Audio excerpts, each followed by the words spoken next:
আরজিকর মেডিকেলের প্রাক্তন অধ্যক্ষ সন্দীপ ঘোষের বেলেঘাটার চারতলার এই বাড়ির একাংশ কি বেআইনিভাবে তৈরি? এবার এই অভিযোগ খতিয়ে দেখবে কলকাতা পুরসভা। এই মর্মে শুক্রবার পুরসভার তরফে সন্দীপ ঘোষের বাড়িতে নোটিশ টাঙানো হলো। 83 বদন রায় লেন, যেখানে প্রাক্তন অধ্যক্ষ সন্দীপ ঘোষ থাকতেন, বর্তমানে যিনি জেল হেফাজতে রয়েছেন আরজিকর কাণ্ডে, এই বাড়ির ঠিক সামনে আজকে 1 ঘন্টা আগে কলকাতা পুরসভার তরফে একটি নোটিশ দেওয়া হয়।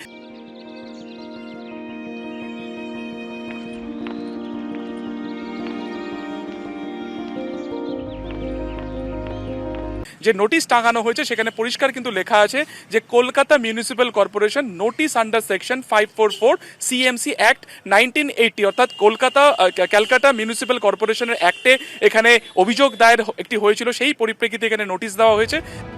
চেতলার বাসিন্দা অংশুমান সরকার নামে এক ব্যক্তি গত 11 তারিখ মেয়র ও বিল্ডিং ডিপার্টমেন্টে ইমেল মারফত একটি অভিযোগ জানান।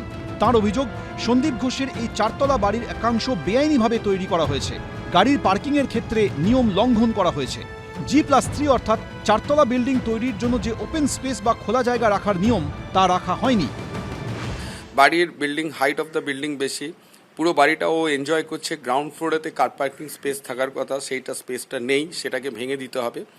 তো এর ভিত্তির ওপরে আমি অভিযোগ করেছি এবং ওপরে পারগুলাটা যেমন টোটালি ইললিগাল, এটা দেখেই বোঝা যাচ্ছে, সেই ভিত্তিতে অভিযোগ করেছি।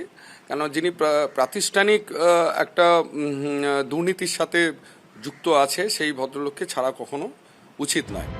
এই অভিযোগের প্রেক্ষিতে শুক্রবার সন্দীপ ঘোষের বাড়ির বাইরে এই নোটিশ লাগিয়ে দিয়ে যায় কলকাতা পুরসভার একটি প্রতিনিধি দল। নোটিশে লেখা রয়েছে, আগামী সোমবার 30 তারিখ পুরসভার একটি টিম বাড়ি পরিদর্শনে আসবে।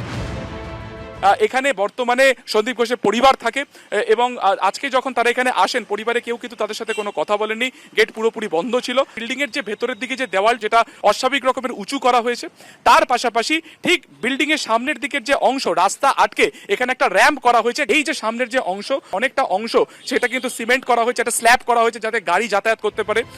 বছর 3 আগে সন্দীপ ঘোষের এক প্রতিবেশীও স্থানীয় প্রশাসনের কাছে এই সংক্রান্ত একটি অভিযোগ জানিয়েছিলেন বলে সূত্রের খবর, কিন্তু সেই সময় সন্দীপ অত্যন্ত দুর্ব্যবহার করেন।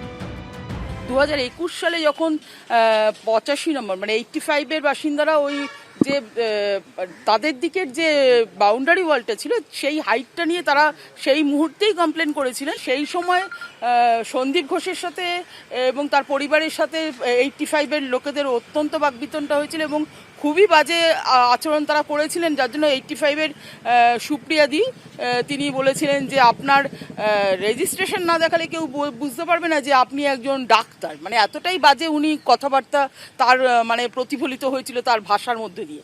উনি ওনার বাড়ির গাড়ি যাতে বেরোতে পারে তার জন্য র্যাম্প করছেন, তার জন্য উনি উঁচু করে নিচ্ছেন। তার মানে উনি মানে পুরোপুরি ব্যাপারটাকে এইটুকু বলতে পারে যে ওনার প্রতিবেশী সুলভ মানসিকতা থেকে উনি অন্য মানুষের যে অসুবিধা হতে পারে সেই জায়গাটা উনি দেখেন। আরজিকর কাণ্ডের পর থেকে এমনিতেই সন্দীপ ঘোষের বিরুদ্ধে অভিযোগের ছড়াছড়ি। এবার তার বাড়ি ঘিরেও বিতর্ক। সুকান্ত মুখোপাধ্যায়, অর্ণব মুখোপাধ্যায়, এবিপি আনন্দ।